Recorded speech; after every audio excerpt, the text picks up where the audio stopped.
So hello fellow ticket holders, and welcome to another Sofa Time talk about a visit to Ghibli Park in Japan.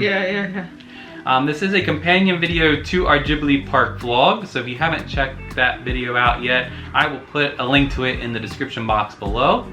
But we have a lot that we want to talk about the park, so we're going to put this in this separate video like we did our Universal video. So let's get to each point. So the first point I want to talk about is tickets. Now this is a very important part because obviously you can't get into the park without tickets. But the process of getting tickets is very, very difficult. It is very difficult. They make it so difficult for foreigners. Ghibli is very, very popular over there. Everyone wants to see it. Everyone wants to visit it. It is so hard to get into. Yeah, so let's go over the whole ticket purchasing process. So the only location you can buy them from is from the Ghibli Park's website directly.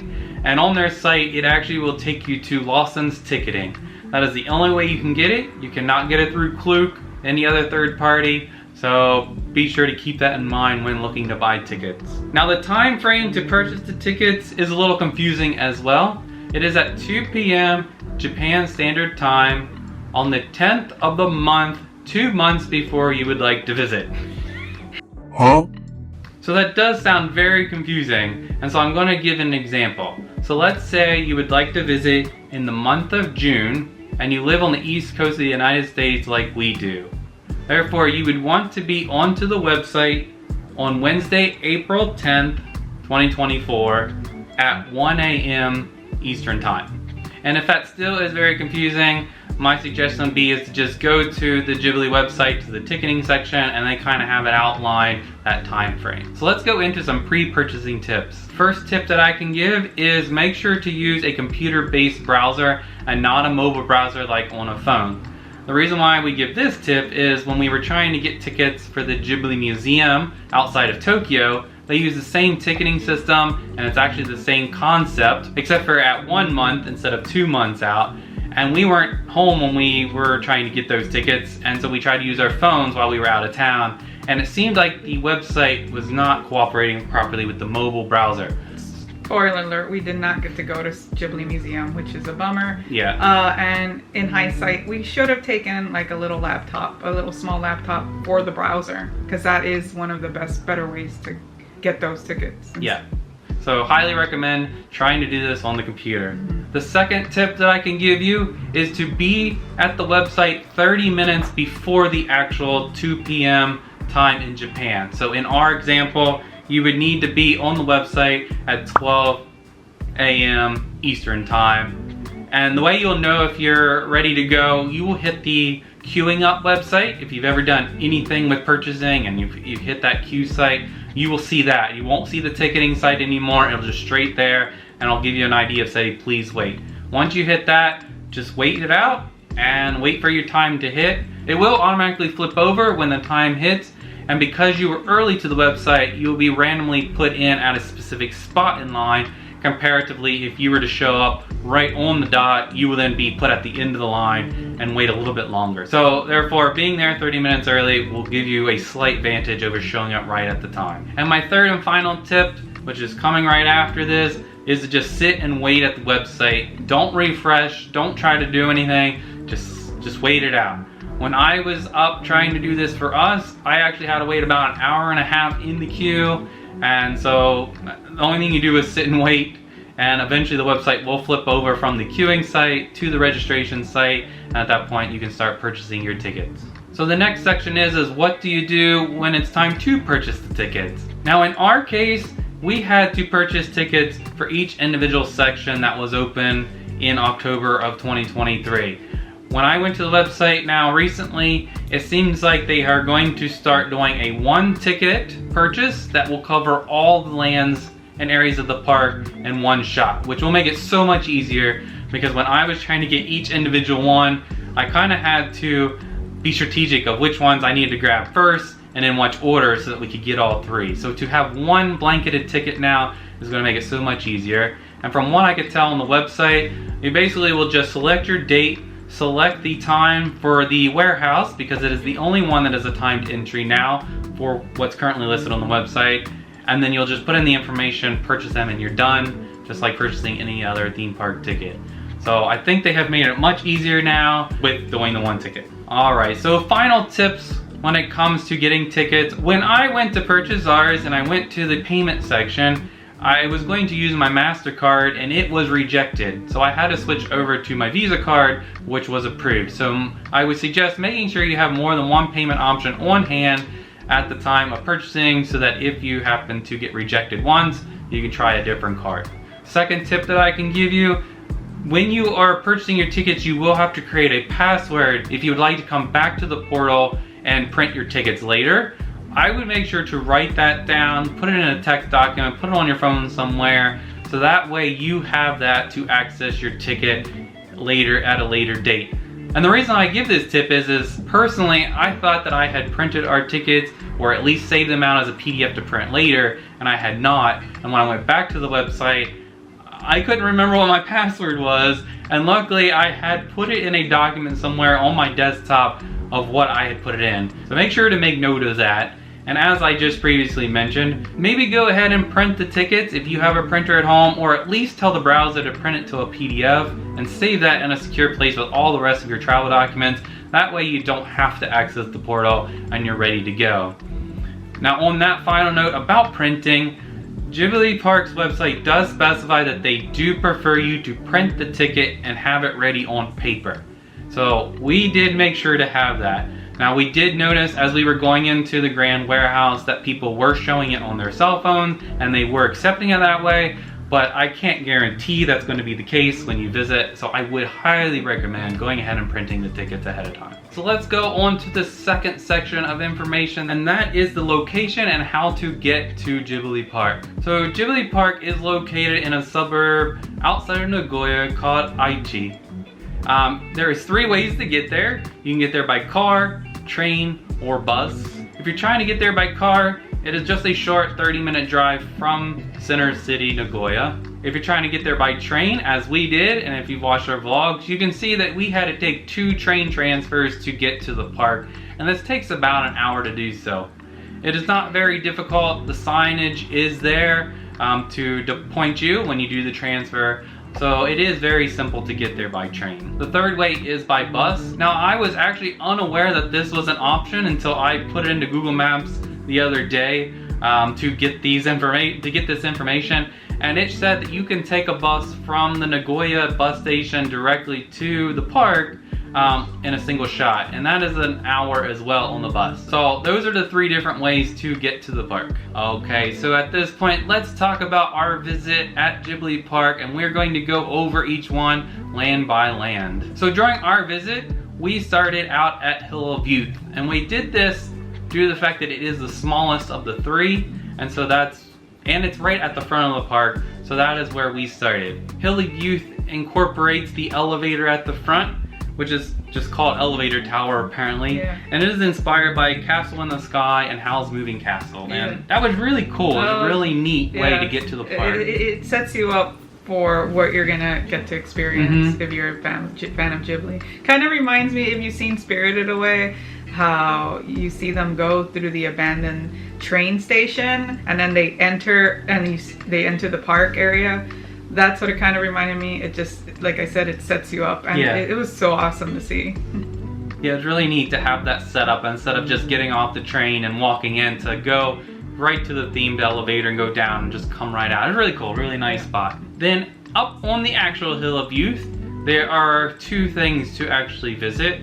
The first is the World Emporium building, which is the main building up top, and this is from Whisper of the Heart. As I noted in the vlog, you are not allowed to take pictures or video or anything inside, so we're going to do our best to try to describe what it's about. So as we just mentioned, the World Emporium is from Whisper of the Heart, and going inside is literally like visiting the movie. It was as if you were going into the Emporium, the antique store, and obviously, because we couldn't record, we had no expectations or idea of what we were going to see, and it was just mind-blowing. Like when they go into the shop in the film and you have little trinkets all around, and You have the table with the Baron statue on there, which obviously is the main highlight. That one threw me off. I was like, what? Like, because it's exact replica. Like, so detailed. It was ridiculous. And then aspects of it that are kind of just like that you barely see in the film are there. So like there's a kitchen, there's a dining room, and everything all set up. And then the main attraction, other than the Baron sitting on the table in the front atrium, you have the clock. The replica clock in the film. And on almost at the top of the hour, I think it might be at the quarter hour or the 10th of the hour, it chimes and it does its whole thing, just like in the movie. All the little pieces move and the little door opens up and the little characters come out for that hour. And oh, it's so interesting. And when we walked in, it was just finishing up, and so we kind of had to wait it out for the next 30 minutes because I think it happens every half hour. Yeah, and so we were front row. Since I think they had already passed, so we were front row. Yeah. To see, for me, I'm really emotional to see something that come to fruition, exact replica of what you see in these films that you just grow up loving, which I grew up loving. It was just surreal. Like, it was so finely, like I said, I can't express myself enough. Just thinking about it is making me teary-eyed. It's so detailed. Yes.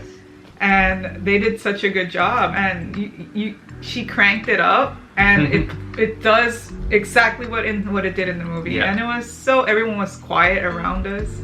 And it was just so cool just to be, and then be surrounded by all the antiques. Also, it was really cool. It smelled really good in there too. It's hard to explain how it smelled, but another cool thing about the antique shop is you could sit down in like certain spots. You could like at the dining room table.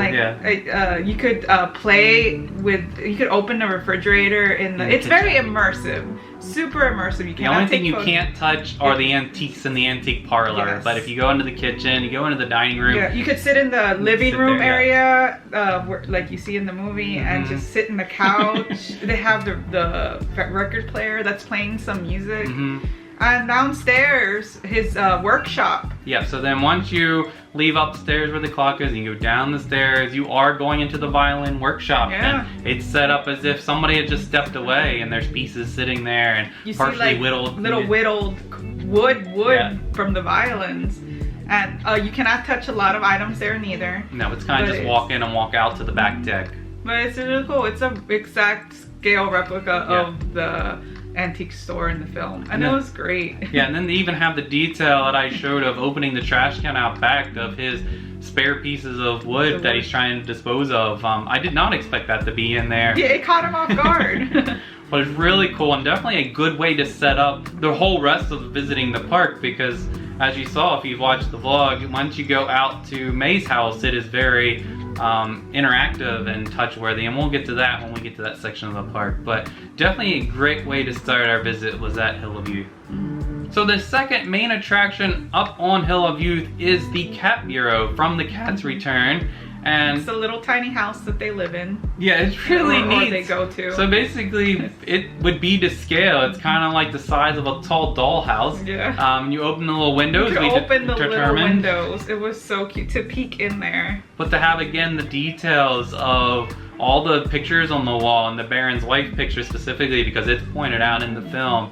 Then the sound of the clock clicking back and forth, that's really neat. Oh, the little mailbox even has paper inside, a newspaper to see the events that were happening and whatnot. It was really cute. A lot of people were taking pictures of them opening the mailbox and reading the newspaper. It was really adorable. But that was really neat to see. Lots of details. Again, another way to set up the whole experience of Ghibli Park. Yeah, and there was another photo op in front of the antique store. There was the photo op with the bicycle, and you get to put on the jacket. Yeah, and that's what we had thrown in there, a picture of Vanessa doing that. Yeah.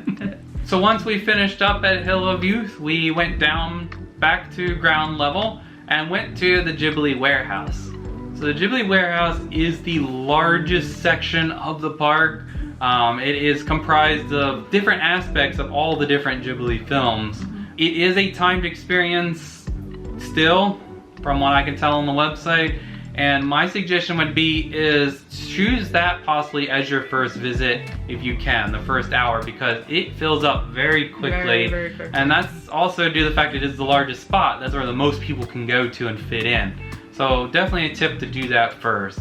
But when you finally get in and you get down to the ground level, it's very overwhelming of what to do. It's just so much to do in there. Yeah, because it's split up into different little sections about different little part of the different films.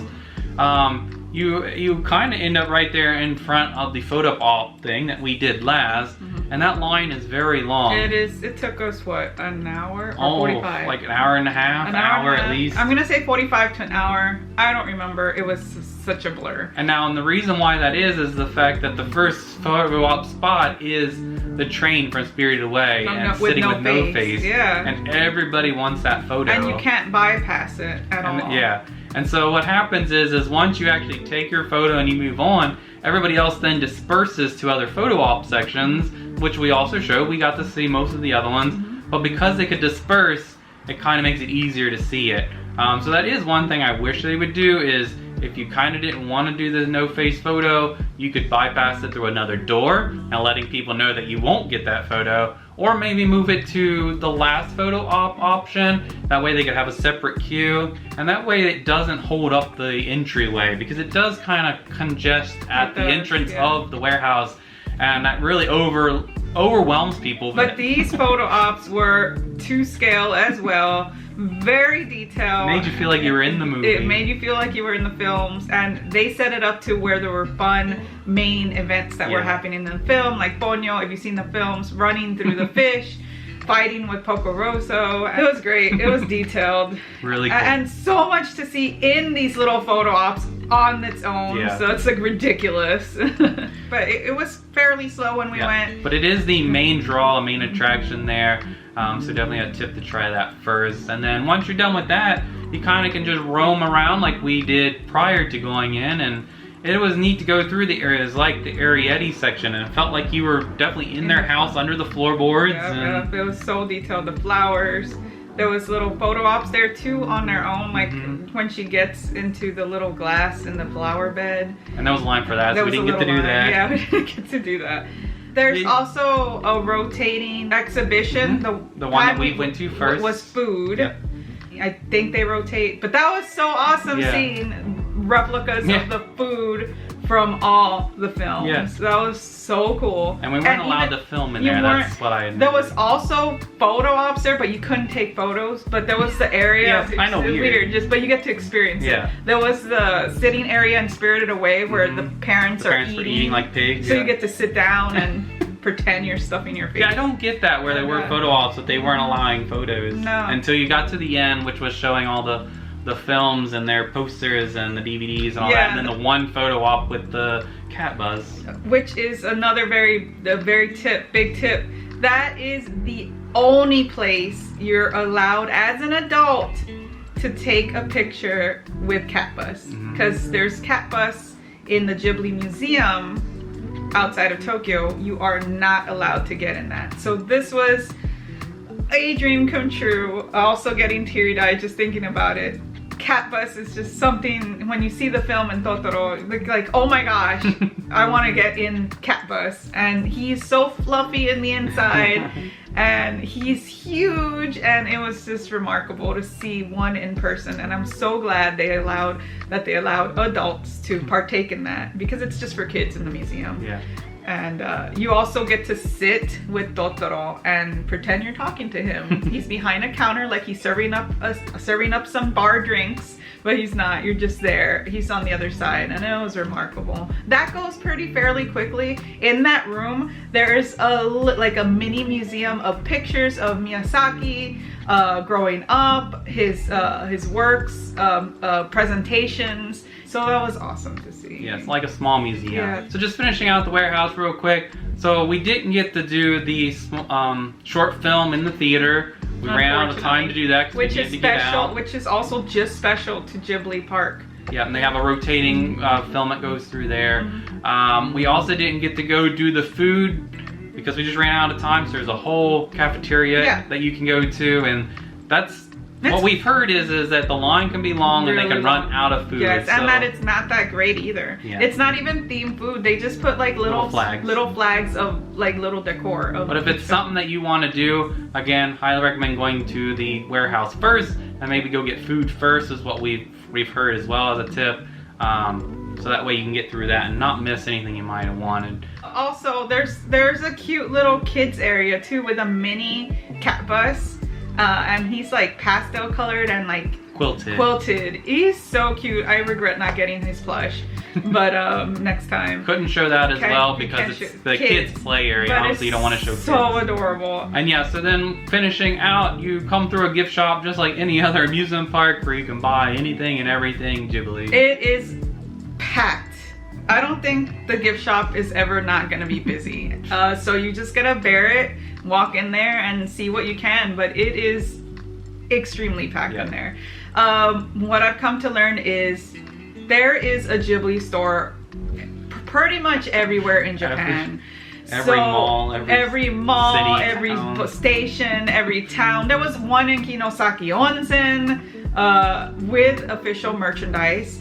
But the difference with this one is that they do have some Ghibli Park specific items. So like they have the Totoro from Dodonko Forest up there that they sell. That's specific only to Ghibli Park. Our grocery bag that we bought had the museum also, like the Grand Warehouse and little things. So t-shirts that say Ghibli Park. So they are specific items, but everything else, like dedicated to each film franchise, you could find everywhere else probably. So the only difference is that. So I don't know if it's worth it to go in there to find just a specific because it is packed. But it moves fairly quick.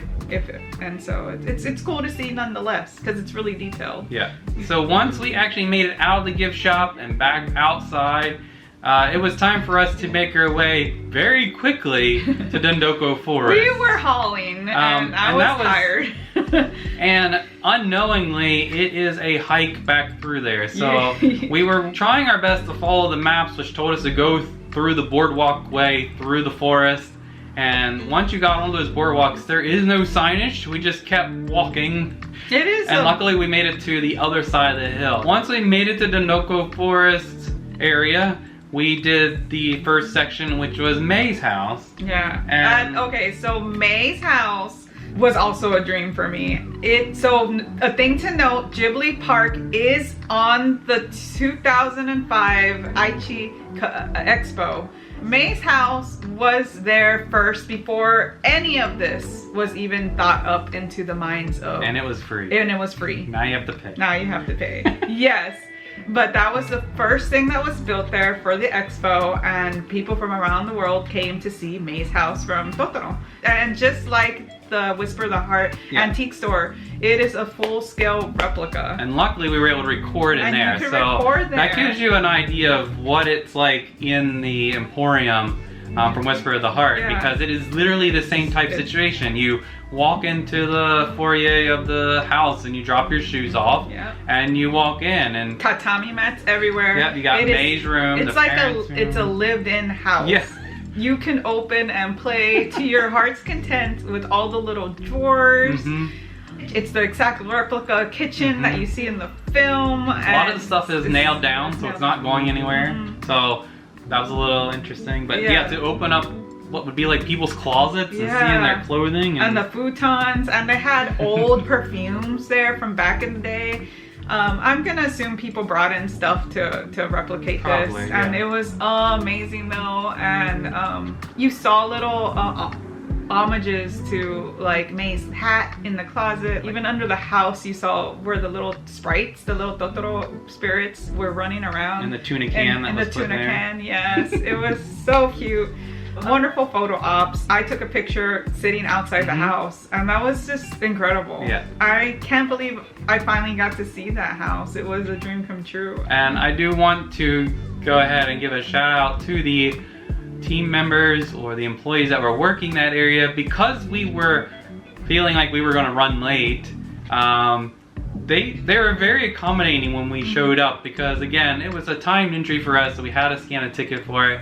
and I believe we were almost 5 minutes late. Yeah, but we were running and we were out of breath, and when we showed up, they were very accommodating and basically helped us calm down and was like, don't worry about it, you're gonna get in. No, oh my gosh. And then when Vanessa, we found a spot off to the side that she could just sit down because we needed to catch our breath. I was so tired. They kind of sent somebody over to see if she was okay, if she needed anything. Yeah, and then she noticed my tattoos and she started talking to me about my tattoos, and about her own cat because of her Rini tattoo, and the acorn, she thought that was for Totoro. And like, she was just, they were just so friendly, and they were concerned, like, are you okay? Like, I'm like, no, I explained I was super tired, and that was something else. There wasn't really seating areas in that area. Benches. No benches. There was one. We kind of had to sit on a stoop. But it's overgrown, so we sat on the side, and that's why someone came over and they were concerned. Yeah. But so a shout out to the employees that are very concerned about us. They were really friendly. Yeah. And took the time to come see us. Yeah.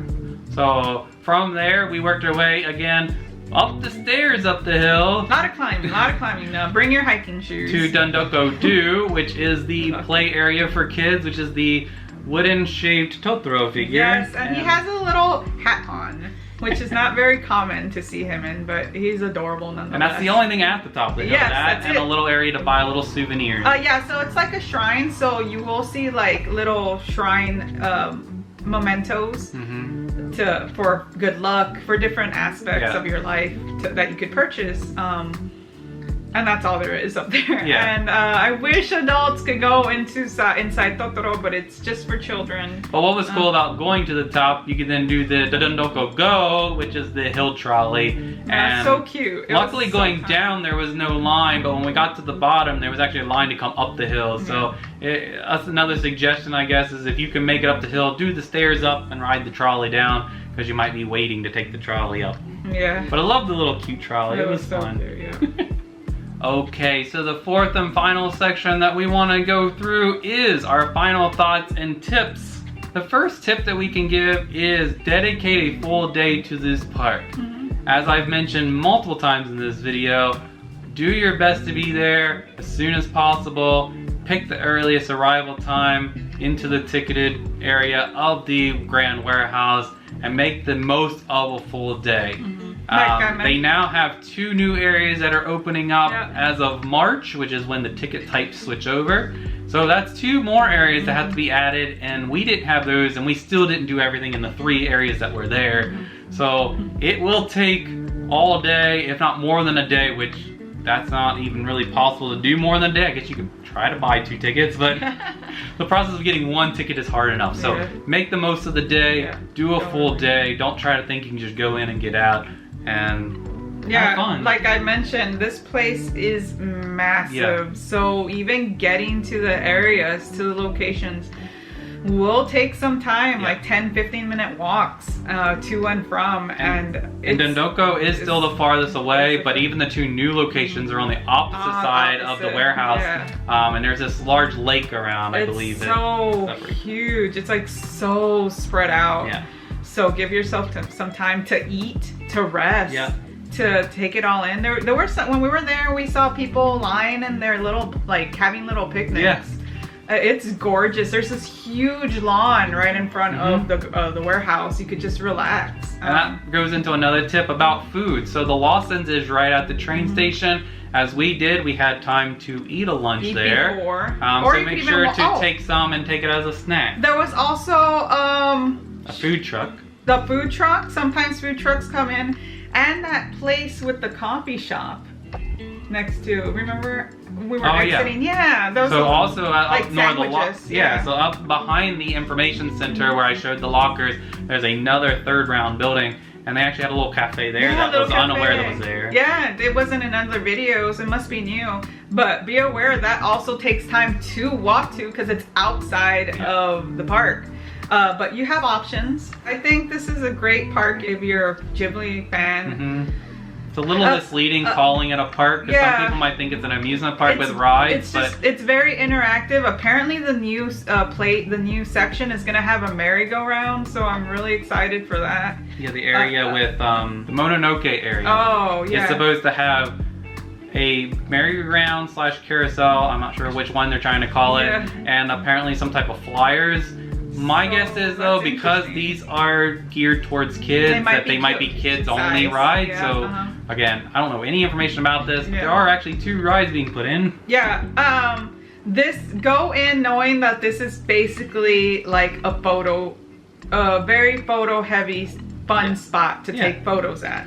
It's not like the museum that has any aspects talking about how production is made. Right. This is definitely just highlighting the movies themselves and putting you in the films. Props galore, details galore. Go in knowing that and you'll have a good time. Yeah, and we'll finish out with some tips that aren't park specific.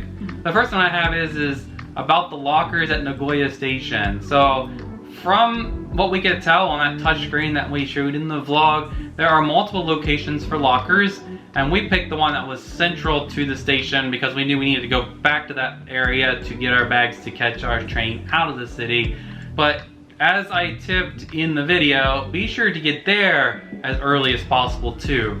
This is our first time trying to use lockers at a train station, and it was no joke. You go down in there, you better be ready to grab your locker, put your stuff in, and go. So if you're on a train, you have 2 hours to kill, like if you're coming from a different location. Get your stuff together. Get it. That's a big mistake that I didn't do. I thought I was gonna have time. I had to take my stuff to the side, but while that was happening, there was masses of people coming in wanting to do the exact same thing. Yeah, and we needed a large locker so we Yeah. could put both of our big backpacks together in it, and there was only 4 available when we checked the screen prior to going in. And all of a sudden I saw people coming in with large rolling bags, and I just kept watching it, and it went down to 3, 2, and when the one was left, I went over and just stood in front of it, and I told Vanessa, bring me your bag now, because someone was ready to steal it from me. There were like hawks. So there's different sizes. The large ones obviously aren't as in abundance as the smaller ones. So if possible, maybe not get a locker, but if you do need a locker, be at the Nagoya station early. Now, if you can't get one there, you could always keep moving on to the second station, which at the top of the stairwell, there are some lockers there halfway, so you could drop them there that may not be used. And obviously there are some at Ghibli Park, but if it is a more busy day, those be taken as well. And I would not say take your stuff all the way to the park hoping those lockers, because that seems to be the only bank of them that I could see. That would be like the last minute option. Probably. Yeah, like last resort of, I can't find a locker, let me see if there's anything there. Basically plan accordingly if you need a locker. Now, another tip dealing with the locker, make sure you have everything with you need before you lock them up, because they are single use only. So when we were done with the lockers, Vanessa went to the restroom and I was standing waiting for her, and my brain was like, hey, did you get the tickets? Oh yeah. And no, I did not. So that means I had to go back to the locker, put some money in, unlock it, get our tickets out, and then I had to pay to lock it back. So I had to pay twice for this locker. And also it was a little confusing to somebody because they thought that, oh great, I will get a large locker. And I kind of had to like say, no, ignore them, locked it, and kept moving, and it kind of disappointed them. So to keep from double paying, make sure you have everything ahead of time, especially your tickets. Yes, yes. Alright, so let's finish out with one final tip, and this is really just a general travel tip, and the trains in Japan. So if you caught the end of our vlog, you may have noticed that I put up that we missed a train, or we got on technically the wrong train. And so what happened is we were early to Nagoya to give us enough time to grab our bags and get some dinner. And we were able to successfully do that, but we still were slightly early. So while we were waiting for our train to show up, we were just sitting in the waiting room and watching the departure board. When I noticed on the departure board that our train should be showing up to our platform, we decided that we would go ahead and go up to get onto the train. Well, when we got up to the platform, the train that was sitting there was not our train, and we did not pay attention to this. The reason why it wasn't our train is the one that was sitting there was having some technical difficulties, so it was running behind schedule, and when it came into the station, it came into the station late, and basically was sitting in the spot of our train at the time that our train was supposed to be there. And so when we got on, we did not pay attention to the sign on the side of the train and got onto the wrong one. So the tip that I can give, when riding the trains in Japan, not only make note of what the departure boards say of what track your train's gonna be on, but make note of the train number on the train itself, because every train has a different number, and if that's not yours, don't get on it. Luckily, that train, as I noted, was going in the right direction, because that would have been even worse if it was like headed back towards Fukuoka or something. Oh my gosh. But luckily, it was headed towards the direction we needed it to go, and we got everything situated. It was very stressful knowing that we were on the wrong train. Props to the conductor. It was horrible. I felt bad because conductors over there are A, B, C. They have a routine, and if we throw them off, somehow it would just sort of mess everything up. But thankfully, he took the time. Yeah. He was a little grumpy, you could tell. But that was because I think of the language barrier. This is where Google Translate came very helpful to us. So basically, I showed him the ticket that we had, because I had my printed ticket, and I showed him on Google Translate of, we're on the wrong train, what do we do? Yeah. And he was like, hold on, and he brought up his tablet, and he's like, you can move back a seat. This train does go to Shin, Yokohama, which is where your end point was supposed to be, so just ride it all the way out. And he kept on saying something about very slow, very slow. And that was because it was broken. Because it was broken, and it was a local train, meaning right. It does stops along so that the way. version of the Shinkansen stops at every station. Yeah, so he basically told us, you're gonna get to Shin, Yokohama on this train, so go ahead and just move back a seat, because there would be people taking the seats that we were sitting in, and he got us situated. Then that's when I had to take the stress of trying to figure out, could we make our connection to get to Otsuki for the next day. And that is where technology came very handy, to have access to the internet, because otherwise we would have been stuck in Shin, Yokohama, and everything would have been shifted our plans. But ultimately what happened is we needed to get to Tokyo, because there's more frequent trains out of Tokyo than Shin, Yokohama, to where we needed to go. And I then again had to ask him one more time, can we make this all the way to Tokyo? And he's like, yes, just stay on and get off at Tokyo. And we made it. Yeah. And what was really confusing was when we made it to Tokyo and I needed to find the rapid train, because then the rapid train there required assigned seats. Oh my god. And so then we had to get assigned seats at the station. We were like amazing racing it, basically. I was so impressed. Because our train was sitting at the platform. It was already there. I was like, where are we going to get tickets from? Because we didn't actually go outside the ticket gate. We had no idea. Luckily, around the corner was a machine. There was a little booth. And luckily, I was like, what car is right there next to us? 5. So I hit it, said 5, seat, grabbed our tickets and jumped on. And as soon as we jumped on, those doors closed and we were off to where we needed to go. So that was otherwise something. It would have been interesting. We couldn't find seats next to each other, but at that point we didn't care. He was able to choose seats that were close next to each other. So we each got an aisle. It was something.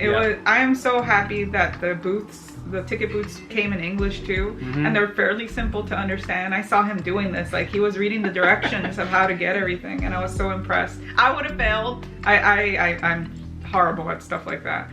But that was a rush. Yeah, so that's just the last note that we wanted to give. We hope you enjoyed this video of our experience and time at Ghibli Park, and hopefully some of these tips came in handy.